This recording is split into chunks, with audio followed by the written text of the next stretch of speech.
Hello दोस्तों, नमस्कार। कैसे हैं आप? आई होप कि आप एकदम मस्त होंगे दोस्तों।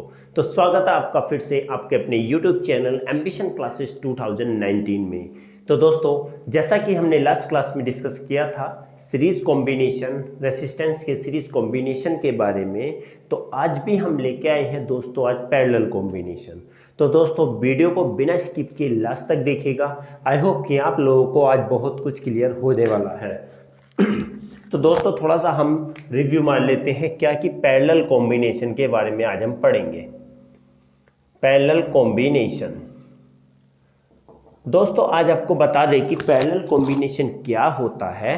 पैरेलल कॉम्बिनेशन एक ऐसा कॉम्बिनेशन होता है जिसमें रेसिस्टेंस डिफरेंट सोर्स से जुड़े होते हैं। ध्यान रखिएगा, एक पॉइंट है उसमें अलग अलग तरीके से जुड़े होंगे, अलग अलग सोर्स से जुड़े होते हैं। बात कहेंगे दोस्तों तो क्या होगा, इसमें कुछ इस टाइप से होता है। देखिएगा दोस्तों, ये रेसिस्टेंस एक ये रहा, एक ये रहा और एक दोस्तों ये रहा। क्लियर? तीन रेसिस्टेंस है, ये R1 है, ये R2 है और ये R3 है दोस्तों। पॉइंट A है और B है, ये दो पॉइंट के बीच में ही जुड़े होते हैं तीनों के तीनों। ओके, तो ऐसे टाइप का कॉम्बिनेशन क्या कहलाता है? पैरेलल कॉम्बिनेशन कहलाता है। Means when the resistance, when two or more than two resistance are arrange between two points in a different ways. Okay, then such types of combination known as the parallel combination. Okay, अब हम बात करें representation की simple, तो representation 1/R1 plus 1/R2 and plus 1/R3 दोस्तों इसका representation होता है।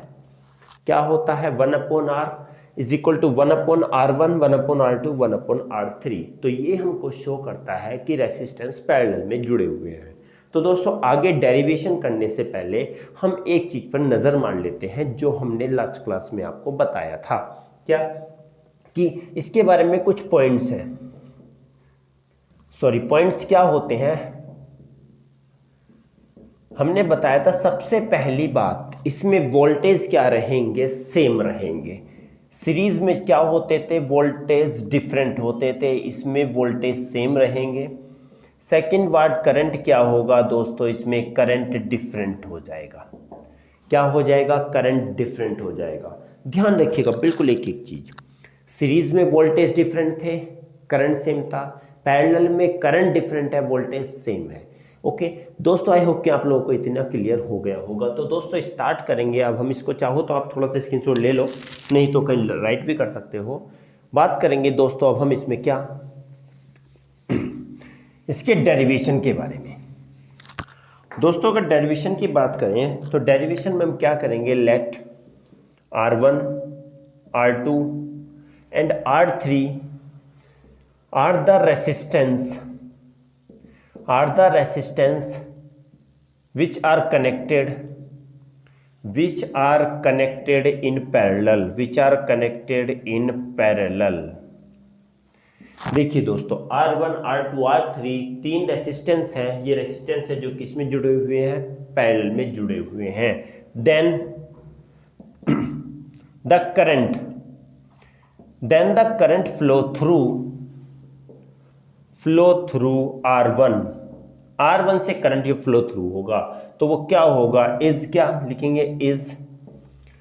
अब देखेंगे कि R1 से करंट क्या होगा। अगर हम यहाँ करंट थ्रू R1 तो इज इक्वल टू क्या होगा? इज। क्या हो जाएगा दोस्तों? अगर हम ओम्स लॉ से देखते हैं तो I is equal to V/R। Okay, volume same रहेगा तो लिखेंगे V/R1। R2 is equal to V/R2 and R3 is equal to what? V/R3। देखिए दोस्तों, तीन रेसिस्टेंस किस में जुड़े हुए हैं? पैरेलल में। इनमें जो करंट फ्लो होगा वो कितना होगा? R1 पर V/R1 होगा। ओके, देखेंगे करंट ये फ्लो थ्रू I1, लिखेंगे I1 पे क्या हो जाएगा? ये I1 पर तो V/R2 हो जाएगा, I2 पर ये हो जाएगा और हमारा I3 पर दोस्तों करंट ये फ्लो हो जाएगा। तीनों रेसिस्टेंस का डिफरेंट है। फर्स्ट में I1 है, दूसरे में I2 है और थर्ड में कितना करंट है? I3। तो I1 कितना हो जाएगा? V/R1, I2 पे हो जाएगा V/R2 एंड I3 पे हो जाएगा V/R3। ओके, ऐसे भी लिख सकते हैं, नहीं तो आगे दोस्तों हम बात करेंगे क्या, एक बात और देख लीजिएगा, अगर हम इसमें नहीं लिखना चाहते तो इसको ना लिखो तो आगे लिखेंगे दोस्तों। इसमें एक चीज और देख लेते हैं। Now according to Ohm's law, ये अच्छा रहेगा दोस्तों। अकॉर्डिंग टू ओम्स लॉ, हम लोगों ने पढ़ा है कि ओम्स लॉ क्या होता है। किसी भी कंडक्टर में जो करंट फ्लो होता है वो उसके वोल्टेज और रेसिस्टेंस के वोल्टेज के डायरेक्टली प्रोपोर्शनल क्या होता है, वोल्टेज के डायरेक्टली प्रोपोर्शनल होता है और रेसिस्टेंस के इन्वर्सली प्रोपोर्शनल होगा।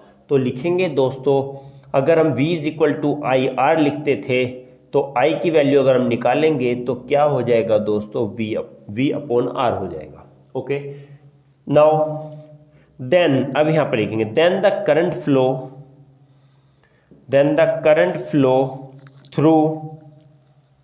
थ्रू R1 से क्या करंट फ्लो होगा देखेंगे। R1 से अगर जो करंट फ्लो होगा वो कितना हो जाएगा, I1 = V/R1 हो जाएगा। R2 की बात करें तो I2 = V/R2 हो जाएगा। R3 की बात करें तो I3 = V/R3 हो जाएगा दोस्तों। देखिए सिंपली चीज़ है, 3 रेसिस्टेंस है जो कि किस में जुड़े हुए हैं, पैरेलल में जुड़े हुए हैं। और करंट क्या होगा, R1 के लिए लिखेंगे for R1, current for R1, the current for R1 दोस्तों इसमें बहुत अच्छी तरीके से सोच रहा हूँ, काफ़ी अच्छी तरीके लिखा जाए। R1 का करंट क्या होगा, I1, R2 is I2 and R3 is I3। समझ लीजिए 3 रेसिस्टेंस पैरेलल में जुड़े हुए हैं इसमें, तो R1 का करंट I1 होगा, R2 का I2 होगा और R3 का I3 होगा। तो ओम्स लॉ के अकॉर्डिंग हमें पता है कि V = IR, तो I = V/R हो जाएगा। तो पहला करंट यहाँ पर R1 से कितना करंट फ्लो होगा, I1 की बात करेंगे तो V/R1, I2 करेंगे तो V/R2 और I3 करेंगे तो V/R3। आई होप कि आप लोगों को इतना क्लियर हुआ होगा। दोस्तों क्लियर हुआ तो स्क्रीनशॉट ले लीजिएगा और प्लीज़ चैनल को सब्सक्राइब करना बिल्कुल भी ना भूलिएगा। ओके दोस्तों, आई होप कि आपने स्क्रीनशॉट ले लिया होगा। तो बात करते हैं अगले पॉइंट के बारे में।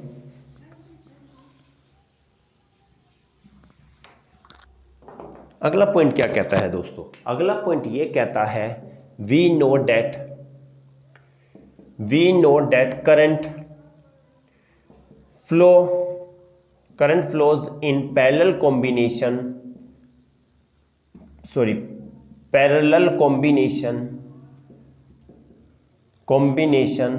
is different then डिफरेंट अगर हमने कहा गया कि पैरेलल कॉम्बिनेशन में क्यों करंट फ्लो होता है वो डिफरेंट होता है। ओके, पहले पढ़ चुके हैं। Then total current flow through the combination या सर्किट भी बोल सकते हैं दोस्तों।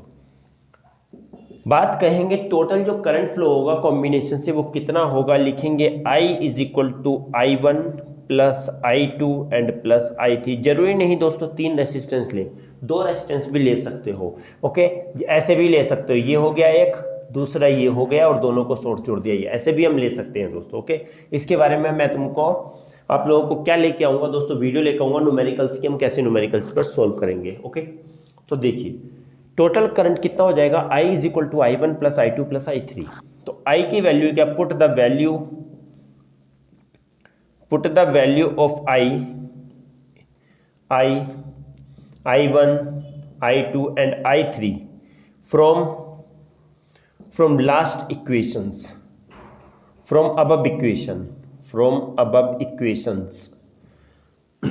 ऊपर जो इक्वेशन अभी हमने यहाँ निकाली थी तो वहाँ से I की वैल्यू, I1, I2, I3 की वैल्यू यहाँ से पुटअप कर देते हैं। क्या होगी, I की वैल्यू हमारी क्या थी, V/R, यहाँ पर कितनी थी, V/R1, यहाँ पर V/R2 और V/R3 थी दोस्तों। ओके, क्लियर होना, ये वैल्यू हमने यहाँ पर पुटअप कर लिया। अब हम क्या करेंगे, V/R लिखेंगे = सब में से कॉमन V निकालो क्योंकि V सेम है।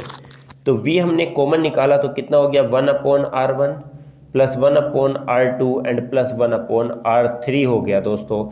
v से v कैंसिल हो गया और हमारा रिक्वायर्ड क्या आता है 1/R is equal to 1/R1 plus 1/R2 and plus 1/R3 होता है। दोस्तों ये क्या आ जाता है, हमारा रिक्वायर्ड रिजल्टेंट रेसिस्टेंस आ जाता है। आई होप कि आप लोगों को क्लियर हो गया होगा दोस्तों। अगर यहाँ पर नहीं दिख रहा तो हम लिख देते हैं ऊपर, ये अगर हम इसको लिखते हैं यहाँ पर तो हमारा क्या आ जाता है 1/R1 plus 1/R2 plus 1/R3 आ जाता है। और दोस्तों यही हमारा रिक्वायर्ड है, यहाँ से दोस्तों यहाँ आ जाएगा, यही हमारा रिक्वायर्ड रिजल्टेंट रेसिस्टेंस है पैरेलल कॉम्बिनेशन का। आई होप कि आप लोगों को दोस्तों क्लियर हो गया होगा, अच्छे से समझ में आ गया होगा दोस्तों। दोस्तों अगर समझ में आया तो प्लीज़ चैनल को लाइक शेयर सब्सक्राइब जरूर कीजिएगा, अपने दोस्तों में ज़्यादा से ज़्यादा शेयर कीजिएगा दोस्तों।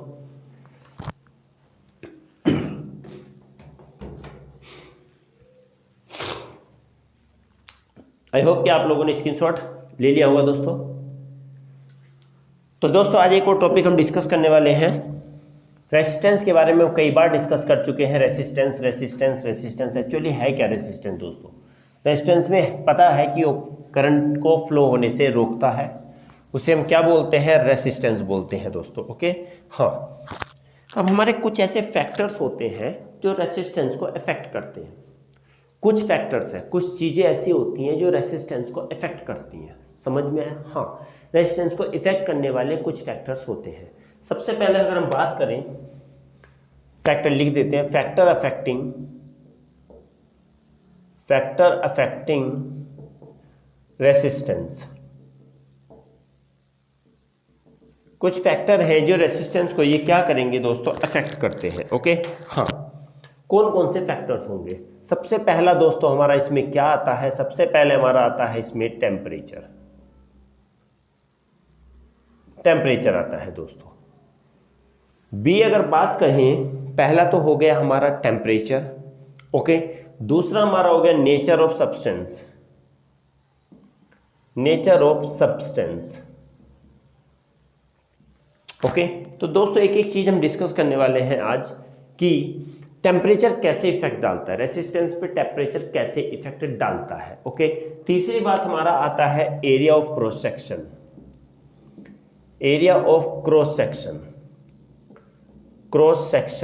ऑफ कंडक्टर के बारे में पता है कि जिसके अंदर इलेक्ट्रिसिटी कंडक्ट करती है उस मटेरियल को हम कंडक्टर बोलते हैं। ओके, एक और बात आती है, डी दोस्तों आता है लेंथ ऑफ कंडक्टर।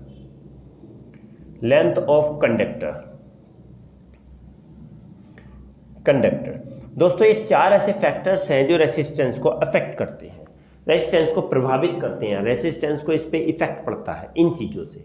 सबसे पहले दोस्तों हम बात करेंगे टेम्परेचर से। तो दोस्तों आप लोगों ने देखा होगा समर सीजन में, गर्मियों में देखा होगा दोस्तों, ये वायर होती है, पोल्स पे ये वायर होती है, वो नीचे की ओर लटक जाती है। क्लियर है ना? हाँ, तो अगर लेंथ बढ़ेगी तो दोस्तों ध्यान रखिएगा, अगर टेम्परेचर बढ़ता है, टेम्परेचर अगर क्या होगा, बढ़ेगा, तो दोस्तों लेंथ बढ़ती है, और लेंथ बढ़ेगी तो दोस्तों रेसिस्टेंस भी बढ़ेगा। क्या होगा? रेसिस्टेंस बढ़ेगा। ध्यान रखिए, एक एक चीज ध्यान रखना है कि टेम्परेचर अगर इंक्रीज होगा, टेम्परेचर बढ़ेगा, तो दोस्तों हम कहते हैं कि रेसिस्टेंस भी क्या होता है, बढ़ता है। क्या होगा? टेम्परेचर बढ़ेगा तो रेसिस्टेंस भी बढ़ेगा। ओके, दूसरी बात आती है नेचर ऑफ सब्सटेंस। कुछ सब्सटेंस ऐसे देखा होगा दोस्तों, गुड कंडक्टर ऑफ इलेक्ट्रिसिटी होते हैं और कुछ एवरेज होते हैं। ओके, तो नेचर पर डिपेंड करता है कि किसके अंदर इलेक्ट्रॉन तेजी से फ्लो होते हैं। नेचर का मैटर कैसा है, नेचर का सब्सटेंस का नेचर कैसा है। सब्सटेंस का नेचर की कंडक्टिविटी हाई है तो उसके अंदर इलेक्ट्रिसिटी तेजी से कंडक्ट होती है, और कंडक्टिविटी अगर लो है तो उसमें इलेक्ट्रॉन धीरे धीरे से फ्लो करते हैं। आई होप कि ये समझ में आ गया होगा कि सब्सटेंस के नेचर पर डिपेंड करती है कि नेचर का सब्सटेंस कैसा है, हाई कंडक्टिव है या लो कंडक्टिव है। ओके, तीसरी बात एक और आती है एरिया ऑफ क्रॉस सेक्शन। कोई वायर अगर मोटी वायर है, एक वायर पतली है, ओके, तो जितना ज़्यादा, ये दोस्तों इसकी मोटाई ही क्रॉस सेक्शन कहलाती है, ये मोटाई ही इसकी क्रॉस सेक्शन कहलाएगी। तो कहेंगे कि एरिया ऑफ क्रॉस सेक्शन अगर बढ़ता है, एरिया ऑफ क्रॉस सेक्शन लिखेंगे, एरिया ऑफ क्रॉस सेक्शन अगर बढ़ेगा तो रेसिस्टेंस भी दोस्तों क्या होता है, घटता है, इन्वर्सली होता है। क्या होगा, इन्वर्सली होगा। एरिया ऑफ क्रॉस सेक्शन, तार जितना मोटा होगा उतना रेसिस्टेंस कम होता है, ध्यान रखिएगा। तार मोटा होगा रेसिस्टेंस कम होगा, तार पतला होगा रेसिस्टेंस बढ़ेगा। ओके हाँ, तो एरिया ऑफ क्रॉस सेक्शन अगर बढ़ेगा, मोटा होगा, तो इसका रेसिस्टेंस की बात करेंगे तो लो होगा और इसका रेसिस्टेंस क्या होगा, हाई होगा। तो एरिया ऑफ क्रॉस सेक्शन बढ़ने से रेसिस्टेंस कम होता है और एरिया ऑफ क्रॉस सेक्शन घटने से रेसिस्टेंस बढ़ता है। क्लियर हो गया। हाँ, बात करेंगे लेंथ ऑफ कंडक्टर। अभी हमने जस्ट यहां पर बताया कि अगर कंडक्टर की लेंथ बढ़ेगी, ये है इसकी कम है length. Okay, this is the conductor. क्या है ये, कंडक्टर, मतलब इसके अंदर इलेक्ट्रिसिटी कंडक्ट करती है, कंडक्टर है, ये भी कंडक्टर है।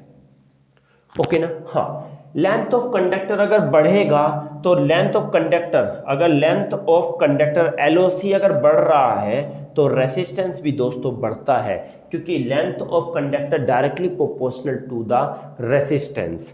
लेंथ बढ़ेगी तो रेसिस्टेंस भी बढ़ेगा, और लेंथ अगर कम होगी, लेंथ ऑफ कंडक्टर अगर घटेगी तो रेसिस्टेंस भी दोस्तों क्या होता है, घटता है।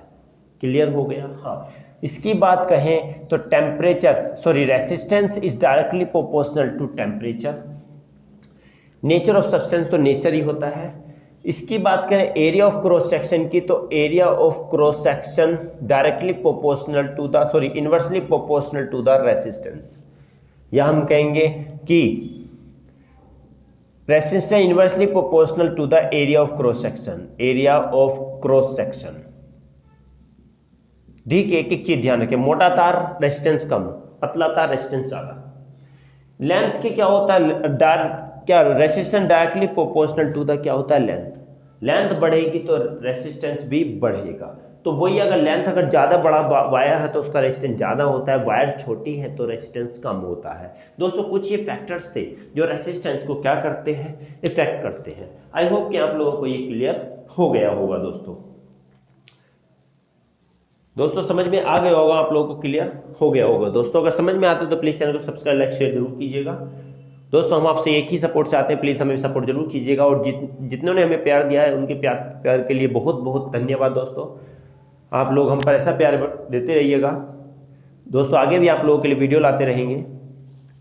तो दोस्तों आज के लिए बस इतना ही था, मिलते हैं अगली क्लास में एक अलग टॉपिक के साथ। तो दोस्तों बनी रहेगा हमारे साथ, तो प्लीज़ चैनल सब्सक्राइब जरूर कीजिएगा और दोस्तों में ज़्यादा से ज़्यादा शेयर कीजिएगा। दोस्तों आई होप कि आपने जितना प्यार दे रहे हैं हमें बहुत अच्छा लगता है, और आगे भी ऐसे ही प्यार देते रहिएगा। तो मिलते हैं अगली क्लास में अगले नए टॉपिक के साथ, तब तक के लिए दोस्तों नमस्कार।